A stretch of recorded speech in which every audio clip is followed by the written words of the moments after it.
Hello नमस्कार दर्शकों, झनक सीरियल में आप सभी का स्वागत है। आज के एपिसोड में जहाँ पे हम देख रहे होते झनक जो होती है और पराशर से काफ़ी बहस कर रहे थे। वो बोल रहे थे कि आप पैसे दो, मुझे आइसक्रीम खाना है। तभी पराशर बोलता है अरे ठीक है, लेकिन पहले बताओ कि क्या बात है। अरे इतना क्यों तेज़ी से बोल रही हो, कुछ कहना है तो बोल के बताओ। तो बोलती है अरे हमको कुछ नहीं कहना, बता दे रहे हैं तुमको, समझे कि नहीं। वे बोलते अरे तुम ना एकदम मेरी माँ की जैसी बात करते हो। मैं तो बहुत छोटा था जब मेरी माँ का देहांत हो गया, उसके बाद बुआ ने ही मुझे लालन पालन किया, लेकिन मुझे कुछ याद है बुआ भी बताती थी कि एकदम तुम्हारी जैसी बात करती थी, कभी कभी लगता तुम मेरी अम्मा हो। लेकिन अब वो इस गांव को छोड़कर चली गई, लेकिन तुम यहाँ पे रह गई। वैसे चलो अब तुम क्या बोल रहे हो। तभी यहाँ पे वो बोलती चलो आइसक्रीम खाना है, हमें लगता है कि खाना चाहिए और माँ को भी बुलाना चाहिए। तो बोलते अरे हाँ हम तुम्हारी माँ को दिला देंगे, तुम जाके ले लो। पागल लड़की कुछ भी बोलती रहती। दूसरी तरफ हम देखते हैं यहाँ पे ऋषि कब से ट्राई कर रहा होता है, उसको बाहर निकलना रहता है, लेकिन वो देखता है कि सारे दरवाजे और खिड़की बंद है। वो सोच पा रहा होता है कि आखिर मैं यहाँ पे बंद क्यों हो गया, मैं कैसे निकलूँगा। और क्या पता वहाँ पे अदिति कितना ट्राई कर रही होगी मेरा फ़ोन। इफ अगर वो सुबह उठेगी तो वो क्या सोचेगी, एंड अगर सुबह तक कॉल नहीं लगा। दूसरी तरफ हम देखते हैं यहाँ पे झनक काफ़ी खुशी खुशी जलेबियाँ और आइसक्रीम खा रही होती है अपने सखियों के साथ। दूसरी तरफ देखते हैं उसकी बुआ जो होती है वह नूतन यानी झनक के पास पहुंचती है और उसको बोलती है कि अब कितनी टोकरियां बेची। उसने बोला कुछ बेची, 700 रुपये है, ये ले लीजिए। तब उसकी बुआ भड़क जाती है, बोलती 700 रुपये, अरे 1000-1500 की बिक्री हुई होती है आज के ज़माने में तो भी कुछ कहा जा सकता था, और ये 700 में क्या ही होगा। तुम और तुम्हारी बेटी तो जब से आए हो खून चूसने के लिए ही हो, और तुम्हारा तो पूरा ध्यान जब देखो तो पराशर पे ही रहता। पराशर को देखती नहीं कि सारा जो होता है काम तुमको सूझबूझ से बाहर चला जाता है। जब से तुम और तुम्हारी बेटी हमारी ज़िंदगी में आए हो, हमारी ज़िंदगी को नरक बना के रख दिए हो। और वैसे भी तुम जैसे चरित्रहीन औरत को कोई अपने घर में रखता है क्यों। वो तो पराशर की खैर मानो कि वो उसने बुला लिया और तुम तब से इस घर में रहने लगे, लेकिन तुम रहने लायक नहीं थे। तभी यहाँ पे झनक बोलती है कि इस बात को कितने साल हो गए बुआ सा, लेकिन आप अभी तक वो चीज़ नहीं छोड़ी। अभी तक मुझे सुनाते सुनाते नहीं थकी, लेकिन मैं सुनते सुनते थक गई। तभी वहाँ पे झनक आती है और बोलती क्या है बुआ दादी क्या बोल रहे थे। पराशर बोलता है क्या हुआ बुआ, तू कुछ सुना रही थी क्या, क्या तुझे पता नहीं नूतन मेरे लिए क्या मायने रखती है, तू हमेशा उसको बोलती रहती। तब ये बोलती बेटा तू आ गया, तू सुन रहा था, मैं तो कुछ नहीं कह रही थी, मैं सिर्फ टोकरियों के लिए बोल रही थी। तभी पराशर बोलता देख बुआ, मुझे लगा था तू अपनी आदतें छोड़ देगी, लेकिन तू अपनी आदतें छोड़ नहीं रही, जो कि बहुत ही गलत है। तुझे समझना पड़ेगा नूतन ने क्या कुछ नहीं किया है इस घर के लिए और हमारे लिए, ठीक है, तो उसको कुछ भी मत बोला कर। तभी यहाँ पे झनक बोलती है घर चलने के लिए, लेकिन यहाँ पे झनक झनक बोल उसकी बेटी बोलती है मारू को कुछ टाइम में मैं बताती हूँ। दूसरी तरफ यहाँ पे पराशर बोलता है कि मैं यहाँ पे अब ज़्यादा दिन नहीं ठहर सकता। तभी यहाँ पे झनक बोलती क्यों नहीं ठहर सकते, आप यहाँ पे आइए तो बोलिए, तो आप अपनी शादी करके घर गृहस्थी तो बसा ही सकते हो, फिर यहाँ पे रह सकते हो। तो ये बोलते हैं कि मुझे अच्छे रिश्तों की लाइन नहीं चाहिए नूतन, ये बात तुम्हें भी अच्छे से पता है। मुझे एक ही रिश्ता चाहिए था और अच्छा चाहिए था, तुम्हें पता है मुझे क्या चाहिए था। अगर ज़िंदगी में वही नहीं मिला तो मुझे क्यों ही चाहिए कुछ। तभी यहाँ पे झनक बोलती है आप ऐसी बातें क्यों करते हैं, अगर ज़िंदगी में फिर से प्यार मिलेगा तो क्या हो जाएगा। तभी पराशर बोलता है कि ठीक है, लेकिन तुम गुस्सा क्यों रहे हो, वैसे भी तुम उस शहरी बाबू के सपनों में खोई थी, मैं तुमसे ज़बरदस्ती प्यार तो करा नहीं सकता था, मुझे प्रेम था वो अलग बात है। उस शहरी बाबू के लिए तुमने क्या कुछ नहीं किया, इस गाँव से जाने तक को छोड़ने को रेडी हो गए, सब कुछ अपना न्यौछावर कर दिया, लेकिन उस शहरी बाबू ने तुमको तुम्हारी बच्ची को अपनाया नहीं क्या, लेकिन तुम उसके लिए आज भी तुम उसको याद करते हो और आज भी तुम उससे प्रेम करती हो, उसको भुला नहीं पाई हो नूतन। क्या ये बात हम जानते नहीं, ये बात हम जानते हैं, लेकिन वो तुम्हारे साथ अच्छे से बिहेव ही नहीं किया। तभी झनक बोलती कि अब मुझे कुछ इस पे बात नहीं करनी, मैं जा रही हूँ, ऐसे कह के चली जाती है। दूसरी तरफ हम देखते हैं कि एक कोई तो रहता है गुंडा, जो कि पराशर पे कड़ी नज़र रखे हुए रहता है, और वह पुलिस वालों को कॉल करके इन्फॉर्म करता है। तभी यहाँ पे पुलिस जो होता है कैलकाटा का, वो इन्फॉर्म करता है वहाँ के सिमिल बोनी के नियर बाई ग्राम के पुलिस को कि हमें पता चला पराशर वहाँ गया। लेकिन वो बोलता है कि सर आपको कैसे पता चला, पराशर तो इतने जल्दी नहीं आने वाला था। तभी वहाँ का पुलिस ऑफिसर बोलता है कि नहीं वह टिकट कराया था लेकिन कैंसिल करा दिया, ताकि हमारा माइंड डाइवर्ट कर सके, मैं भ्रमित कर सके कि वो पहुँचा ही नहीं है, लेकिन असल में ये बात हुई ही नहीं थी। उसके बाद वह जो होता है पुलिस वाला काफ़ी खुश हो जाता है और उसके बाद वो मेले में पहुंचता है और सभी आदमियों से पूछताछ करना शुरू करता है पराशर के बारे में, और सब बोलते हैं हमें नहीं पता। तो भी देखते पराशर जो होता है पहुंचता है जहाँ पे उस ऋषि को उसने रखा हुआ था, और सबको बोलता है तुम्हारा मेला इस साल ख़राब कर दिया, आई होप कि अगले साल अच्छा रहे। वो बोलता है भाई तुम्हारे लिए तो कुछ भी कर सकते हैं।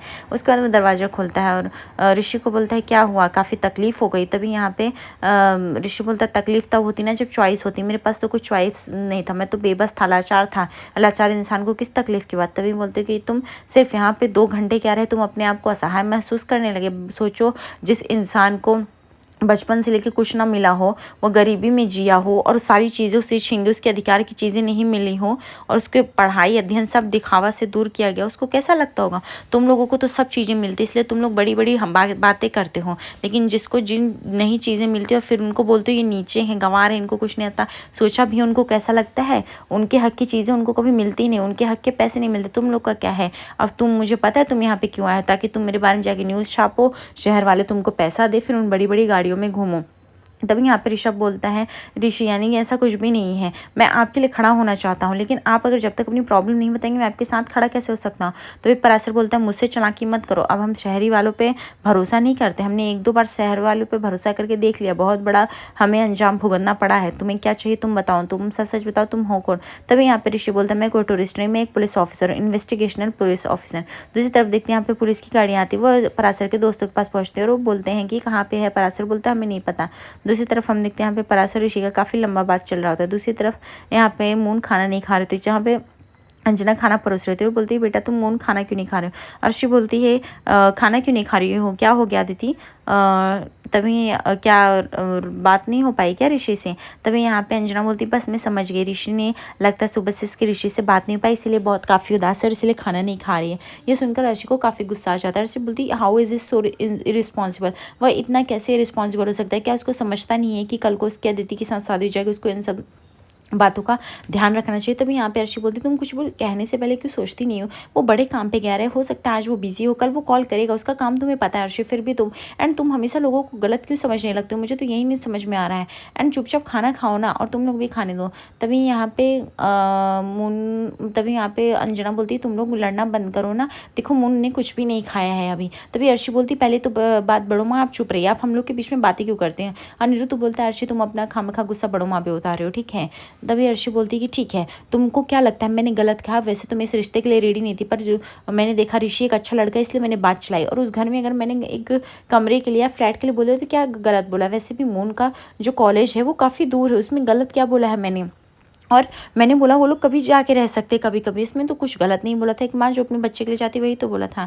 तभी यहाँ पे पराशर बोलता है बस बहुत हो गया, तुम्हारा ड्रामा हो गया, एक पुलिस वाला हो गया, तुम हमारी मदद करेगा, मतलब तू हमें पागल समझा है। तुम, मुझे तो पहले से तुम पे शक था कि तुम कौन हो, लेकिन अब तुमने ही खुद कन्फर्म कर दिया है तो तुम्हारा बच के जाना है मुश्किल है। तभी यहाँ पे ऋषि बोलता है मैं डरता नहीं, तुम चाहिए तो तुम अभी के अभी गोली से मुझे मार दो, अभी मेरे अंदर डर जैसा कुछ है ही नहीं, लेकिन हाँ अगर तुम मुझे मौका दोगे तो मैं तुम सबके लिए कुछ ना कुछ करूँगा। तभी पराशर बोलता है बस करो, हमें अपने झांसे में आना बंद करो। दूसरी तरफ देखते हैं यहाँ पे झनक आती है और बोलती है बाबूजी हम हैं। तभी बोलते तुम अकेली हो कोई और भी है, बोलते नहीं मंगल मामा भी साथ में, बोलते ठीक है 1 मिनट दरवाजा खोलता। दूसरी तरफ अर्शी बोलती है कि तुम मुझे हमेशा गलत क्यों समझते हो, मुझे तो ये नहीं समझता, लेकिन मोन को काफ़ी घबराहट हो जाती है। मोन बोलती है माँ जब आपने ये सब बातें बोली क्या उन लोग को बुरा तो नहीं लगा ना। तभी अर्शी बोलती है कि तुमको अभी भी पड़ी हुई है कि क्या तुम्हारे सास ससुर के होने वाले सास ससुर को बड़ा बुरा लगा या नहीं लगा, तुमको क्यों नहीं समझ में आता। अगर मैं तुम्हारे लिए कुछ डिसीजन लूँगी तो अच्छा ही लूँगी, आज तक मैंने तुम्हें पाल पोस कर बड़ा किया, तुम्हारे अच्छे के लिए किया है।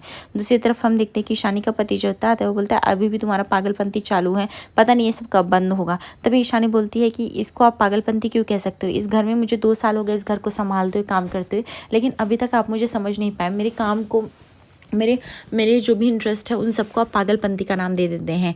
तभी यहाँ पे उसका पति बोलता है देखो ईशानी मुझे पता है तुम्हारा मूड ऑफ है, और क्यों ऑफ है वो भी मुझे पता है पीहू की वजह से, बट तुम्हें समझना पड़ेगा पीहू अपनी मॉम से बहुत क्लोज थी इसलिए वैसा है।